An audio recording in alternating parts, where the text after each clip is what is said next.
اس سال ہماری ریاست میں چونکہ قانون بنا دیا گیا ہے کہ گائے کے ذبیحہ کے سلسلے میں کہ یہ ممنوع ہے، تو ایسی صورت میں ہمارے مسلمان بھائیوں سے گزارش کرنا چاہوں گا کہ آپ اسی کو قربان کر کے اپنی قربانی کو ادا نہ کریں۔ یہاں بہت سارے آپ کے لیے راستے ہیں کہ آپ بکرا ذبح کر سکتے ہیں، بکری ذبح کر سکتے ہیں، چھیلا ذبح کر سکتے ہیں، چھیلی۔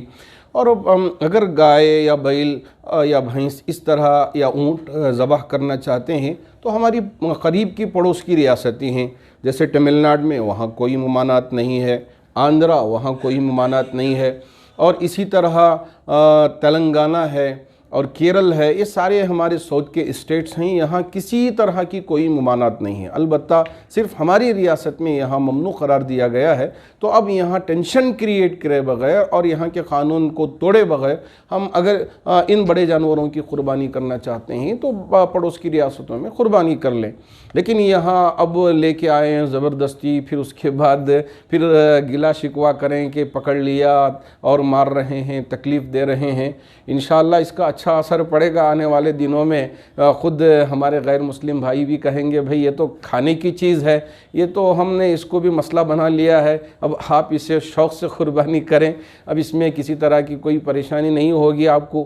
انشاءاللہ ایک وقت آئے گا، بعض اسٹیٹوں میں اس طرح سے ہوا ہے، ہم نے دیکھا ہے، سنا بھی ہے، معلوم بھی کیا ہے۔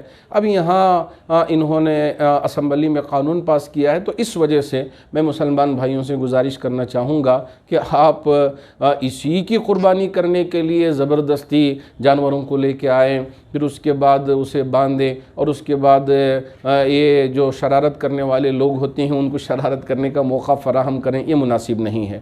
آپ جتنا ہو سکے اسے پرہیز کر لیں۔ اگر کرنے کی خواہش ہے تو آپ کے لیے دوسرے راستے بہت سارے ہیں، آپ اس کو اپنائیں اور اس پر عمل کر لیں، آپ کی قربانی ہو جائے گی۔ بہت مناسب ہے، چونکہ اس پر بیچنے والے اکثر وہ بیشتر کسان ہوتے ہیں اور کسان غیر مسلم ہوتے ہیں زیادہ، تو ایسی صورت میں ان لوگوں کو چاہیے کہ وہ حکومت سے پرزور مطالبہ کریں، اور یہ تو کھانے کی چیز ہے، اس کو مسئلہ بنانا اور اس پر ایک وواد کھڑا کر دینا مناسب نہیں، چونکہ ہم اسٹیٹ کے لینڈ آف دا لا کو ہم ایکسیپٹ کرتے ہیں، اس وجہ سے ہم نے اس کو قبول کر لیا ہے۔ ورنہ یہاں کوئی وہ مسئلہ نہیں ہے کہ یہی کاٹیں گے تو قربانی ہوگی ورنہ قربانی نہیں ہوگی، گوشت کھائیں گے تو عید ہوگی ورنہ عید نہیں ہوگی، ایسا ہرگز نہیں ہے۔ ہاں ایک خوشی کا موقع ہوتا ہے تو اب یہ بھی ہم کھا سکتے ہیں، دوسرے جانور کو بھی ذبح کر سکتے ہیں۔ میں آپ کو ایک مثال دیتا ہوں۔ گزشتہ سال، پیوستہ سال، باوجود مال ہونے کے، باوجود صحت ہونے کے، بہت سارے لوگ حج کو جا نہیں پائے۔ اب کیا اسی حالت میں اگر وہ انتقال کر گئے تو ان کی جو حج کی فرضیت تھی اس کی وجہ سے پوچھ ہوگی؟ ارے شریعت تو بڑی آسان ہے، شریعت یہ بتاتی ہے کہ ان کے لیے راستہ نہیں تھا، راستہ پرامن نہیں تھا، وہاں پہنچنا ممکن نہیں تھا، اس لیے حج ہی فرض نہیں ہوا۔ تو اب یہاں وہ جانور نہیں ہے، اب آپ کے لیے سہولت نہیں ہے تو آپ چھوڑ دیں۔ ہاں اگر آپ صاحب استطاعت ہیں، اللہ نے آپ کو مال دیا ہے، بکرا آرام سے ذبح کر سکتے ہیں تو آپ بکرا لیں، بکرا ذبح کریں۔ اگر اتنی طاقت نہیں ہے تو آپ کو شریعت مکلف ہی نہیں بنایا ہے، تو آپ زبردستی اپنے اوپر ڈال کے پھر نہیں ہم اسے ذبح کریں گے، جو ہوتا سو ہوگا، دیکھا جائے گا، یہ مناسب نہیں ہے۔ بس میں امت مسلمہ سے یہ کہنا چاہوں گا کہ اس وقت ہم کو بہت پھونک کے قدم رکھنا ہے، سمجھداری سے کام کرنا ہے اور حکمت اور دور اندیشی سے کام کرنا ہے۔